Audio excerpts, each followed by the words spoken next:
गो। नमस्कार दोस्तों, चलिए सीताहरण की कहानी को आगे बढ़ाते हैं। तो राक्षस मारीच एक स्वर्ण हिरण बन के सीता जी की कुटिया के आसपास घूमता है।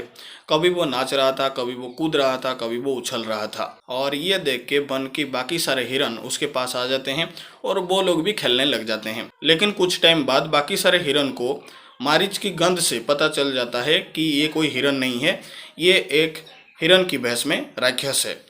तो बाकी सारे हिरन फिर अपनी जान बचाने के लिए भाग जाते हैं। हालांकि मारीच उस वक्त किसी को खा नहीं रहा था, लेकिन फिर भी बहुत सारे हिरन को क्योंकि पता चल जाता है ये एक राक्षस है, इसीलिए बहुत सारे वहाँ से भाग जाते हैं। फिर भी मारीच वहाँ पे कुछ गड़बड़ नहीं किया। अपना पेशेंस से वो कोशिश कर रहा था किसी भी तरह सीता की नज़र उस पर आ जाए। सीता जी की नज़र शुरुआत में उस पर नहीं आया, लेकिन बाद में आखिर में आ जाता है। और सीता जी जब उसको देखते हैं तो काफ़ी इम्प्रेस हो जाते हैं, काफ़ी मोहित वो हो जाते हैं। वो इतना खुश हो जाते हैं कि वो राम लक्ष्मण को बुलाते हैं और दिखाते हैं कि देखिए कितना एक अच्छा स्वर्ण हिरण देखने को मिला है। और राम भी जब उस हिरण को देखते हैं तो वो भी काफ़ी इम्प्रेस हो जाते हैं। वो बोलते हैं वाकई ये एक खूबसूरत हिरण है। और सीता जी फिर राम से रिक्वेस्ट करते हैं कि ये हिरण मुझे किसी भी तरह आप ला के दीजिए, मैं इस हिरण को अयोध्या लेके जाऊंगी या फिर भरत को गिफ्ट कर दूंगी। और अगर आपने उसे जिंदा पकड़ के नहीं ला पाया तो उसकी चमड़े से आसन बनाऊंगी। तो राम सीता जी की बात मान भी लेते हैं, लेकिन उससे पहले लक्ष्मण को ये डाउट हुआ कि ये कोई हिरण नहीं हो सकता, ये एक अननेचुरल थिंग मुझे लग रहा है। और लक्ष्मण बोलते हैं कि मुझे लगता है ये राक्षस मारीच है जो कि हिरण की भेष में यहाँ पे घूम रहा है। लेकिन राम सीता उस वक्त इतना खुश थे कि लक्ष्मण की बात को उन्होंने ध्यान नहीं दिया। राम बोलते हैं नहीं ये हिरण भी हो सकता है, सीता बोलते हैं नहीं ये हिरण हो सकता है, जरूरी नहीं है हमेशा एक राक्षस ही हमारे आसपास घूमता हो। लेकिन लक्ष्मण की मन फिर भी नहीं मान रहा था, वो थोड़ा सा संदेह में थे। और यहाँ से लक्ष्मण की इंटेलिजेंट भी पता चलता है। लक्ष्मण ये बोलते हैं कि मुझे लगता है ये राक्षस मारीच है जो कि हिरण की भेष में घूम रहा है। सिर्फ राक्षस नहीं बोला उन्होंने, राक्षस मारीच का नाम भी वहाँ पे वो लिए थे। यानी कि लक्ष्मण की इंटेलिजेंस देखिए, जो कि दूर से शत्रु को देख के भी वो भांप लेते थे कि ये कौन हो सकता है। लेकिन सीता जी क्योंकि बहुत खुश हो गए थे और राम भी बहुत खुश हो गए थे और सीता की इच्छा पूर्ति करने के लिए राम निकलने के लिए तैयार हो गए थे, तो लक्ष्मण फिर कुछ नहीं बोल पाए। राम लक्ष्मण को बोलते हैं तुम्हारी बात सच भी हो सकता है, अगर सच हुआ तो मैं उस हिरण को मार दूंगा और फिर लौट आऊँगा। अगर ये सच में कोई स्वर्ण हिरण है तो मैं इसे पकड़ के ले आऊँगा। तुम सीता का प्रोटेक्शन करना जब तक मैं न आऊँ। लक्ष्मण राम की बातों पे एग्री करते हैं। तो लक्ष्मण और सीता कुटिया पे रहते हैं और राम निकल पड़ते हैं उस हिरण को पकड़ने के लिए। और राक्षस मारीच को यही तो चाहिए था। राक्षस मारीच फिर जोर जोर से भागने लग जाता है, राम भी उसके पीछे पीछे भागने लग जाते हैं। ऐसे करके हिरण बहुत दूर चला जाता है और राम भी कुटिया से बहुत दूर चले जाते हैं उस हिरण को पकड़ने के लिए। यहाँ पे लक्ष्मण और सीता अकेले हैं। फिर बहुत टाइम निकल गया, राम उस हिरण को पकड़ने के लिए बहुत कोशिश की, लेकिन वो हिरण पकड़ में ही नहीं आ रहा था। लास्ट में राम डिसाइड करते हैं कि मैं इस हिरण को अब मार दूंगा, और वैसा ही वो करते हैं, उस हिरण को वो मार देते हैं। फिर राम को पता चलता है ये कोई हिरण नहीं था, ये राक्षस मारीच ही था जो कि हिरण वेश में था। और राम को पता चल जाता है ये एक बहुत बड़ा षड्यंत्र हुआ है। फिर राक्षस मारीच मरते वक्त, यानी कि वो मरा नहीं था, जब उस पर तीर लगा वो हिरण की भेष से नॉर्मल अपनी राक्षस भेष में आ गया। और मरते मरते वो लक्ष्मण लक्ष्मण सीता सीता ऐसे राम की आवाज़ को नकल करके पुकारा।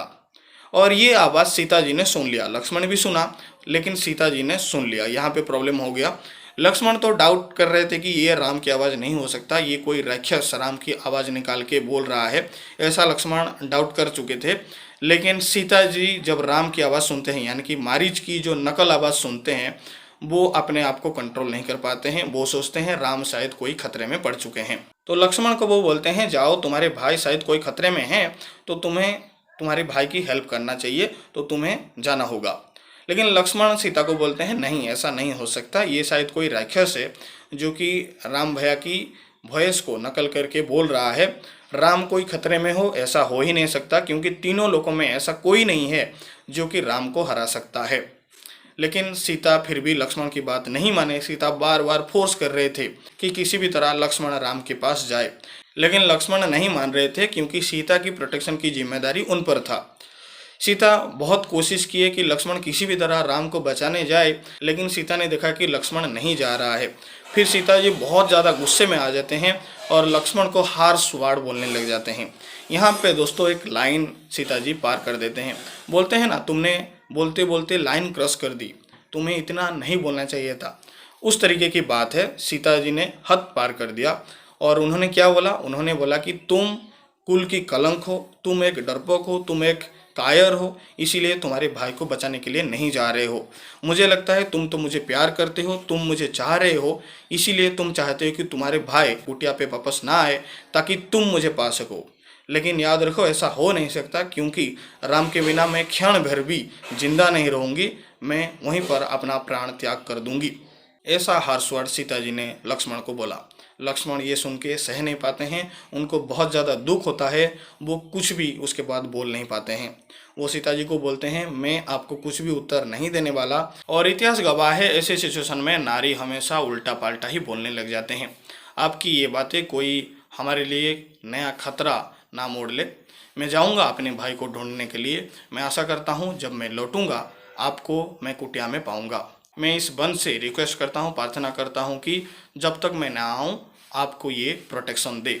और इस तरह लक्ष्मण फिर जाने के लिए तैयार हो जाते हैं। सीता जब लक्ष्मण की बात सुनते हैं तो वो बहुत ज़ोर ज़ोर से रोते हैं। वो बोलते हैं, जिसका पति घर पे ना हो वो और किस तरीके से रिएक्ट करे। मैं अगर राम को नहीं पाऊंगी तो मैं उसी वक्त अपना जीवन त्याग कर दूंगी, मैं गोदावरी में डूब जाऊंगी, मैं जहर खा लूंगी, ऐसे ऐसे वो बातें बोलते हैं। लक्ष्मण लेकिन बार बार समझाने की कोशिश किए, लेकिन सीता मानने के लिए तैयार ही नहीं थे। फिर लक्ष्मण सीता को प्रणाम करते हैं और वो फिर कुटिया से निकल जाते हैं राम को ढूंढने के लिए। तो इस तरीके से दोस्तों ये इंसिडेंट हुआ था। तो यहाँ पे आप सोच रहे होंगे मैं कोई लक्ष्मण रेखा की तो बात नहीं किया जो कि आपको टीवी में दिखाया गया है। देखिए दोस्तों, वाल्मीकि रामायण में ऐसा कोई मैजिकल लाइन नहीं था। वाल्मीकि रामायण में वही चीज़ हुआ था कि सीता जी बात करते करते एक लाइन पार कर दिया। जैसे कि मैंने बोला, वो हद पार करके कुछ बातें बोल दिए जो कि नहीं बोलना चाहिए था। और यहाँ से एक सीख भी मिलता है, आप अपने प्रियजनों से जब भी बात कर रहे हो तो एक लिमिट में रह के बात कीजिए। अगर आप गुस्सा भी है तो एक लिमिट में रह के बात कीजिए, लिमिट क्रॉस मत कीजिए। अगर आप लिमिट क्रॉस कर देंगे तो शायद हो सकता है आगे एक ऐसा संकट आए जिसका एक्सपेक्टेशन आपको भी ना हो। और रामायण में ऐसा ही हुआ, सीता जी ने लिमिट क्रॉस कर दिया, जो लाइन था वो क्रॉस कर दिया। और लक्ष्मण जी क्या किए? कुटिया छोड़ के चले गए। फिर रावण आएगा और सीता जी का अपहरण करके ले जाएगा और फिर बहुत बड़ा युद्ध होता है। तो कहने का मतलब ये है कि सीमा मत लांघिए, लिमिट क्रॉस मत कीजिए, जो कि सीता जी ने किया। तो वाल्मीकि रामायण में ये चीज़ सीखने को मिलता है। लेकिन बाकी सारे रामायण में एक मैजिकल लाइन है जिसको सीता क्रॉस नहीं करना था, लेकिन उन्होंने क्रॉस कर दिया, इसलिए रावण मौके का फायदा उठा के सीता को उठा के ले गया। तो वही चीज़ है कि सीता जी को वो लाइन क्रॉस नहीं करना था। बाकी सारी रामायण में वो लाइन एक मैजिकल लाइन था, लेकिन वाल्मीकि रामायण में वो एक मर्यादा की, शिष्टाचार की लाइन था। तो फिर दोस्तों वहाँ पे रावण को वो मौका मिल गया जिसका वो इंतजार में था।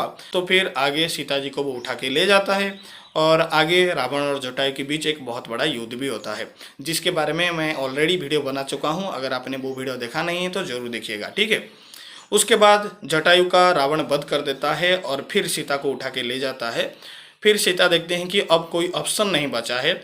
और जब सीता देखते हैं ऋष्यमुख पर्वत के ऊपर 5 बानर हैं, उनको देख के सीता क्या करते हैं, उनकी अपर गारमेंट को निकालते हैं, वहाँ पे कुछ ज्वेलरी डालते हैं और फिर उन पे फेंक देते हैं, ताकि अगर राम ढूंढते ढूंढते वहाँ पर पहुँचे तो राम को पता चले कि रावण सीता को किस डायरेक्शन में लेके गया है। और ऋषमुख पर्वत के ऊपर वो 5 बानर कौन थे? वो 5 बानर दोस्तों और कोई नहीं, सुग्रीव और उनकी साथियाँ थे, ठीक है। तो उनको बहुत सारी ज्वेलरी और कपड़ा मिलेगा और आगे वो स्टोरी फिर कवर किया जाएगा। तो आशा करता हूं दोस्तों ये कहानी आपको जान के अच्छा लगा होगा। अगर अच्छा लगा है तो कमेंट कीजिएगा और लाइक कीजिएगा और अपने दोस्तों के साथ ये वीडियो शेयर भी जरूर कीजिए। अभी के लिए दोस्तों इतना ही, धन्यवाद।